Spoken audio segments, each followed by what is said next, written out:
Sveiki, čia Reidas. Tai laida, kur juoką labai greitai gali pakeisti ašaros. Važiuojame. Aišku, laidą Reidas pradėsime reidu, juk laidą Reidas kada nors reikia pradėti reidu, ar ne taip, mėly žiūrovai? Mes Rimkose. Tai buvo sekmadienio rytas po tos dienos, kuri Lietuvai reiškia antrosios okupacijos pradžią, bet mes čia ne politikuoti susirinkome, o pasitikrinti sveikatą ir jau pirmas pašnekovas nuteikė pozityviai dienai. Kaip negirti? Kitom dienom gerit, Du po 101 alaus. 2 po 101 alaus. Jo, noriu. Ir įpūsite 3-0, ne? Savo normaliai. Gerai 6 ryto juokaut. 2 po 101 alaus. Miešus, mes vakar parvažiavom iš kapinį rėdai otrį, palaidėjom savo mėnesį. Su kredito bėrį, žemėm vežti. Reikalų buvo. Nu, paskui atvežė. Nupirkom tuo, kaip tas įrtas. Gruntinto, ne grunt, bet kaip žvirgždo. Žvirgždo, ne? Jo. Aha. Maišelis 25 kilogramai, 305 eurai. 305 eurai. Jo. Daugoka. Jeigu jau smėliui pinigus išleidžia, tai aišku nėra už ką gerta, ne? Nu, reikia pasitengti. Gero kelio jums, geros dienos. Ir antras sustabdytas vairuotojas privertė nusišypsoti, nes taip parašyta. Parašyta taip.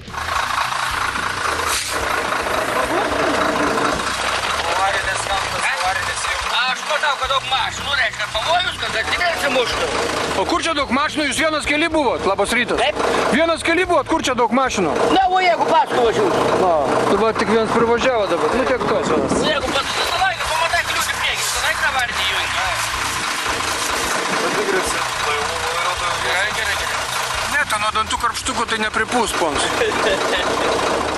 Ramus mikroreidas, ramus žmonės, gražus sekmadienis ir neužuominos, kad kas būtų šventęs antrosios okupacijos pradžią. Ne vieno, ne tik atgirto, ne vieno net papūtusio iki draudžiamos normos. O po to prasidėjo lietus ir būtų teisinga, jeigu sekantis reportažas būtų apie akvaplaningą.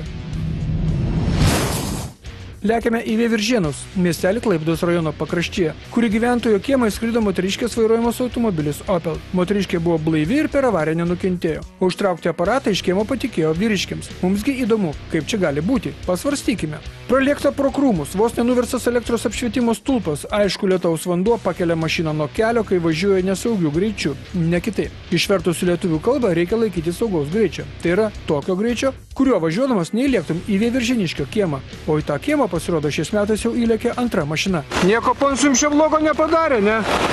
Nu nieko daug. Nieko daug. O dažnai čia įlėkė pas jūs mašinos? Nuo to posūkio. Šį metą antrą. Šiais metais antrųjų? Jo. O, geras.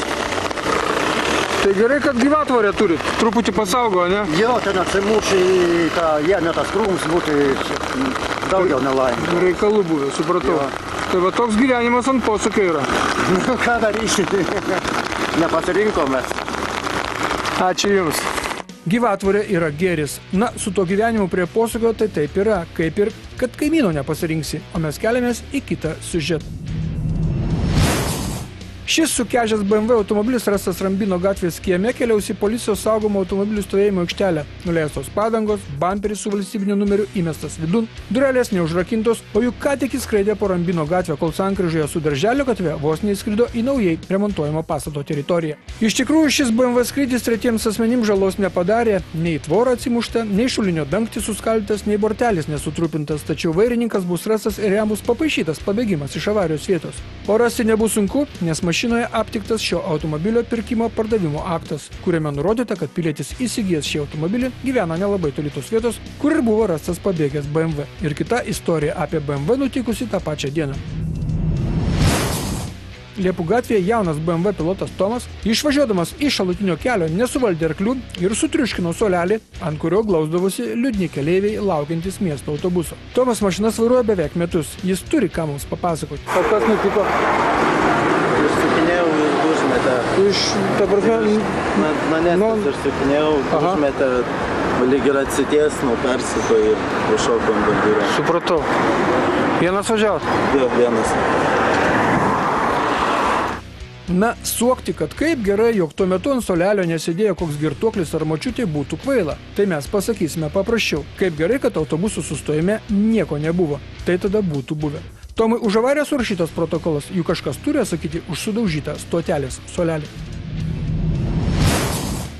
BMW ir motociklai. Būtent šioms transporto priemonėms priklausė tas pirmadienis krašte. Prieš 4 valandą Kretingos rajone kelyje Kretinga Darbėnė ties Tūbausiais su motociklu Honda Darbėnų link važiavo 3. Vairuotojas 39 metų Vytautas ir 2 24 ir 25 metų keleivės. Visi 3 girti. Motociklas pasivijo automobilį Volkswagen Passat, kurio vairuotojas lėtino greitį, idant galėtų iš pagrindinio kelio pasukti į kelelį. Motociklas trenkėsi į priekabos galą ir tai jau vadinasi avarija. Motociklo keleiviams per avariją lūžo kaulai. Vienai gaktikaulis, kitai žastikaulis. Viena iš Radviliškio, kita iš Kretingos. Motociklo ekipažas jo vienas dalykas – butelis šnapso. Į ligonę buvo išvežtas pliurpą vairavęs vyriškis, Velnių priėdės Darbėniškis. Aš iš pagrindinį kelią sukausi į kairę, iš šitą keliuką sukau, į mišką sukau. Jau mašinį važiavus, buvau jie į priekabą atsitrenkti. Tai jūs nepastebėjot, kad jie lenkia? Ką, tu ten pastebėsi, čia nuo kalniuk matot ir matomumas ribotas, ir jie nematė matyti. 3 susėdė, ką jūs juokavote, jie neaišku, kokiam stoji dar. Motociklas be numerio ant tai yra, nėra numerio nieko tai. Jie čia neaišku, ar turi teisę, kas čia aš nesupratau, ar jie girti, ar kas juos reikdavo tikrai. O tai koks greitis buvo maždaug? Jų tai čia galėjo būti kokį 90. Pagal mane, aš pagal vairuotojas, aš galiu pasakyti, kad 90. Mes jau šitą jau buvau susisukti tiesiai į priekabą, tai priekabą, kai buvau tabi. Aš mašiną, kai buvau vietoj tabi, tai tiesiai atsitrenkė. Jie nesupratau, jie į tą kratą metėsi, į tą krašką, čia jos buvo sunku suprasti. Čia jau reikia aiškinti su jais. Tai visi 3 sužeisti? 3, visi 3. Ar vietinė, ar kur? Ar vietinė, ar pažįsta? Nu, višt pažįsta. Sakėt, kaimynas, kas? Kaimyn pažįsta, žinau. Ten kaimynas gyventa, nes nuotykių jam pilna ir iš ten. Tas buvo prieš kokį valandą, tas buvo maždaug apie pusę 4 gal, kad čia tame kely važiavau į Klaipėdos pusę, tai priešais tas motociklas neatvažiavo, bet atskrido. Pagalvojau, žmogau, bet mums tai ribots tame kely. Čia gali bet kas išbėgti, ir žvėris, ir bet kas, bet to ta danga čia nėra jau taip idealiai lygiai, kad čia galėtų važiuoti 150. Čia kokie 200 buvo greitis tada, kai važiavo. A vienas tada važiavo? Nemačiau, nei žmogaus, nei motociklų mačiau, nei veidų, nieko nepažinau, tik tai nuzvimbė ir pasibaigė. Va tai va, tiek žinių. Darbėnų baikerio sužeidimai sudėtingi, dėl politraumos vyriškis buvo išvežtas gydyti į Klaipėdą. Sudėtinga yra valdyti, kai už nugaros sėdi 2 jaunos merginos, o pats esi girtas. Vytautui dar iki išvykstant į ligonę nustatytas vidutinis girtumas – 1,68 promilės. Jis nekartą baustas už vairavimą išgėrus. Va tas dalykas tai sudėtingas. Dabar keliamės į reklamą, o po jos Baltikum televizijos eterė irgi bus reikalų, bus ir motociklų. Kai visada šioje vietoje mūsų pertraukia reklama, o po jos toliau laidoje matysite. Kadaise avaringumu garsėjusi Vingers Miltelis gatvių sankryža kartais primena apie save. Per BMW ir motociklo susidūrimas sunkiai sužalotas baikeris, kitas motociklininkas nukentėjo Palangoje. Nesiliaujantis policijos reidai neleidžia atsipūsti vairuojantiems girtuokliams. Visą tai ir dar daugiau jau po reklamos.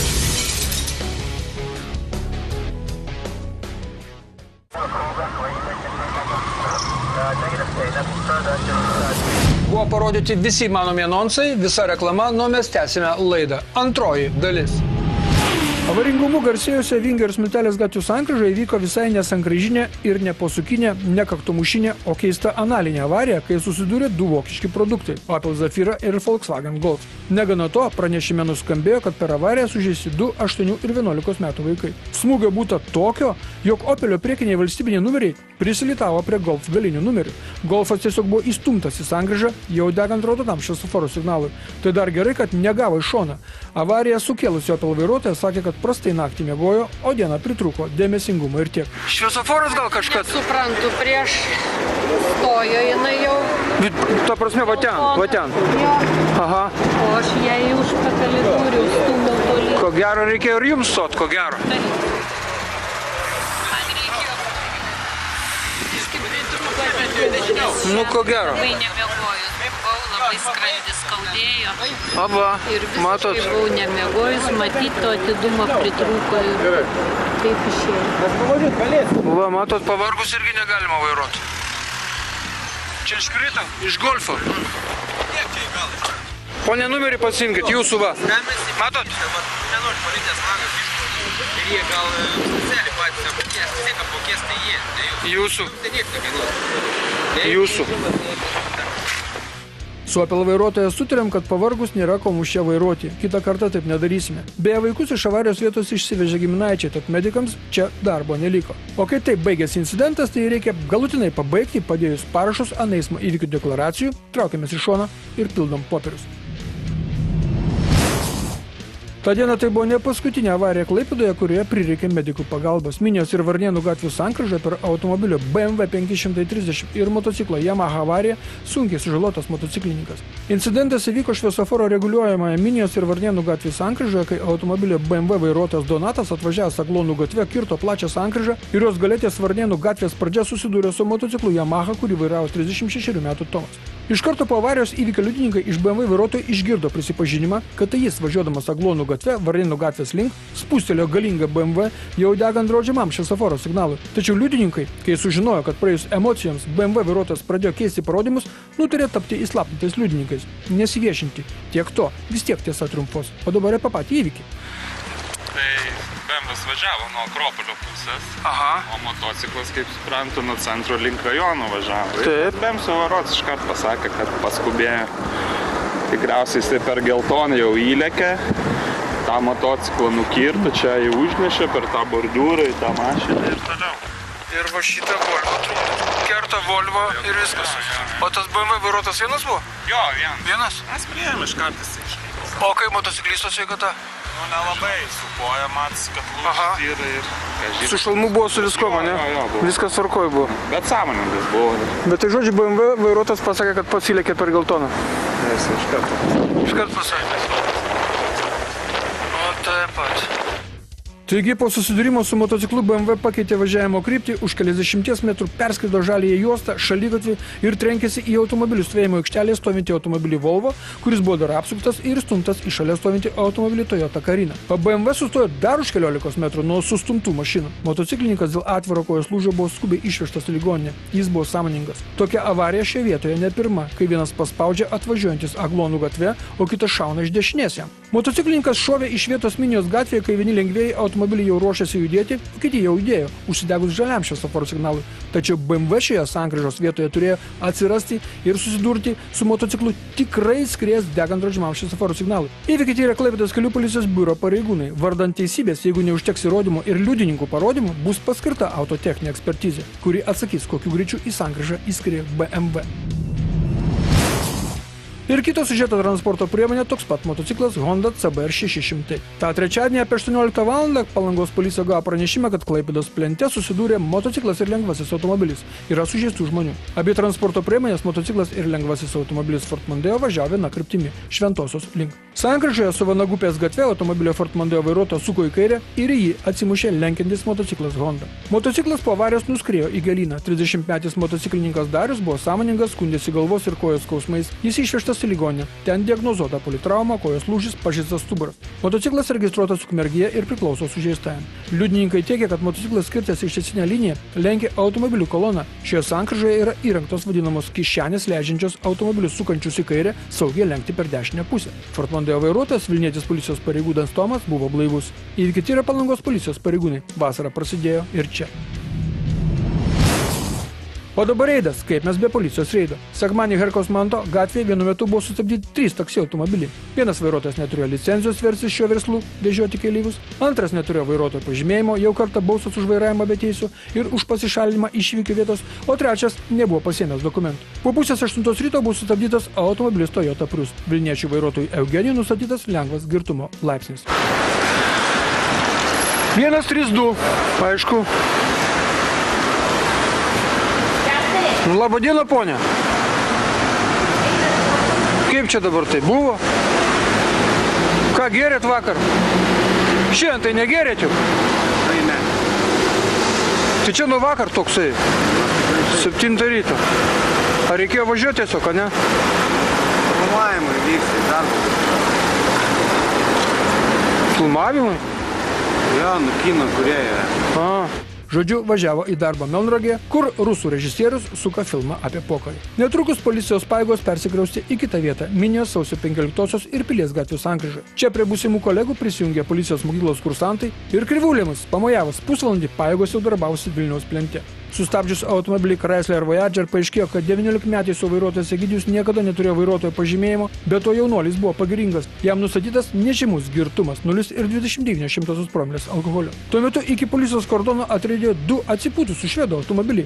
Skandinavai susidomėję apžiūrėjo policijos pajėgas ir džiaugiasi gavę dovanų alkoholio matuoklio munkštukus. O pareigūnai svarstė, ką paskui savo priekoje tempė senutėlis automobilis, ant kurio šono puikiausiai užrašas Police. Vilniaus plente už tamsintus stiklus buvo anuliuota automobilio Volkswagen Transporter techninė apžiūra, po to vėl buvo pakeista pajėgų dislokacijos vieta. Sustabdžius automobilį Volkswagen Golf, kurį vairavo Ukrainos pilietis, paaiškėjo, kad jis Lietuvoje jau ilgokai gyvena, tačiau vis važinėja su ukrainietišku vairuotojo pažymėjimu. Jis nubaustas už vairavimą be vairuotojo pažymėjimo. Trečiųjų šalių piliečiai po 90 parų buvimo mūsų šalyje privalo išlaikyti lietuvišką vairavimo egzaminą ir vairuoti pagal lietuvišką supratimą. Ši nuostata negaliotų, jeigu jis per tas 90 parų būtų kirtęs sieną. Tada tas laikas, tai yra 90 parų, būtų skaičiuojamas iš naujo. Bet šis ukrainietis iš Lietuvos buvo išvažiavęs tik rugpjūčio mėnesį. Kita istorija taip pat apie laiką ir datas. Buvo sustabdytas automobilis Opel Astra. Jo vairuotojui Andriui nustatytas nežymus girtumas 0,30 promilės alkoholio. Jis už tai bus baudžiamas, nes iki 2 metų stažo, kai už šias promilės nieko nebūtų, buvo likę labai nedaug – 5 savaitės. Apie 11 valandą jau pasibaigus reidui pareigūnai vykdami pietauti Šiaurės prospekte nutarė patikrinti įtartiną motociklą. Motociklininkas pradėjo bėgti, pareigūnai vytis, bėglys ir gaudytojai pasuko į Kretingos gatvę, po to į garažų teritoriją, po to į krūmus ir čia motociklininkas kažkodėl metė motociklą ir pabėgo per žolynus ir krūmus. Motociklas uždarytas į policijos saugomų automobilių stovėjimo aikštelę ir niekas neatgaus, kol nepaaiškės, kas jį vairavo ir nesulauks bausmės. Filmuoja reido reporteriai, o filmuoja daug ir rubriką pradedame iš Garliavos, kur piliečius taip vairuojančių šalia mokyklos reiktų kabinti už violetinių kiaušų šalia vienos veikėjos namo Garliavoje.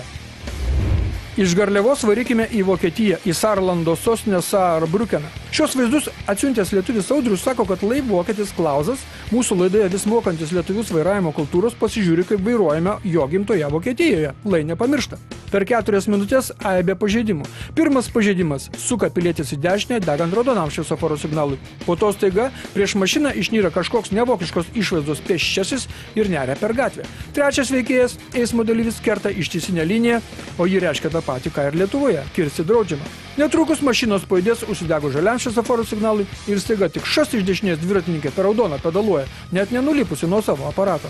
Na ir galiausiai transportas dešinėje ekrano pusėje pravaro dar degant draudžiamam šviesoforo signalui, apie ką labai mėgsta pakalbėti Klausas, rašo mums Audrius iš Vokietijos. Tačiau grįžkime į Lietuvą, kur šių dienų aktualija yra viena – dviratininkų ir automobilistų santykiai. Kaip jums šitas variantas Alytuje, kur gyvena gražuolė Jurga? Tai gerai, kad mašina negreitai važiavo. Minijos ir Aglonos gatvių sankryžoje vairuotojas staiga sugalvojo, kad jam nereikia tiesiai, jam reikia dešinę ir šovė iš antros eismo juostos. Baisiai. Ir dar Minijos ir Aglonos gatvių sankryžoje. Ir ne į mokomąjį automobilį reikia žiūrėti, o į BMW, kuris šauna į kairę iš antros eismo juostos, iš kurios galima važiuoti tik tiesiai. Rodo mokinukui pavyzdį, kaip nereikia vairuoti. Ir kitas BMW ir toje pačioje Minijos gatvėje panardys nevaikiškai. Iš pirmosios susitrečia, o ją važiuoti galima sukti tik į kairę, kelto link, o BMW vairuotojui tai nemotais, jis varo tiesiai kelių policijos link. Gerkaus Manto gatvė. Dėmesio į dešinę ekrano pusę. Toje pamatysite Džekį su Audi, kuris užvažiavo ant šaligatvio, apvažiavo pėsčiųjų perėją ir vėl grįžo į centrinę miesto gatvę. Dar sako, telefonu kalbėjo nemalonusis, nelabasis. Šalies sostinėje, prie vieno švediško prekybos centro, vairuotojams galvos susisuka privažiavus prie žiedo, tačiau net ir susisukus galvai prieš eismą važiuoti nevalia. Į savaitės po vairavimus pretendavo situacija Šilutėje. Tai yra pamoka, jog prieš apsisukant tavo galinio vaizdo veidrodžiai pradeda meluoti. Jie nerodo tiesos, jie nerodo gatvės, jie rodo namus arba krūmus. Laidos reidas žiūrovas Saulius su laidos autoriais pasidalino vaizdo medžiagą, kurioje vaizdo registratoriui užfiksuotas itin šiurkštus chuliganiško vairavimo pavyzdys iš Kauno rajono Vaišvidavos. Visi šie BMW vairuotojo padaryti veiksmai telpa į chuliganiško vairavimo sąvoką. Tyčiniai, šiurkščiai pažeidžiantis viešąją tvarką ir rodantis aiškę nepagarbą visuomenei. Jo veiksmai parodo grubumą, tyčiojimąsi, agresyvumą. Štai toks savaitės pavairavimas iš Vaišvidavos Kauno rajone. Viskas, šiandien jau tikrai viskas, pasimatome kitą antradienį, 8:30 vakaro per Baltikum televiziją, rodys laida Reidas. Būkite aplankyti, sudie.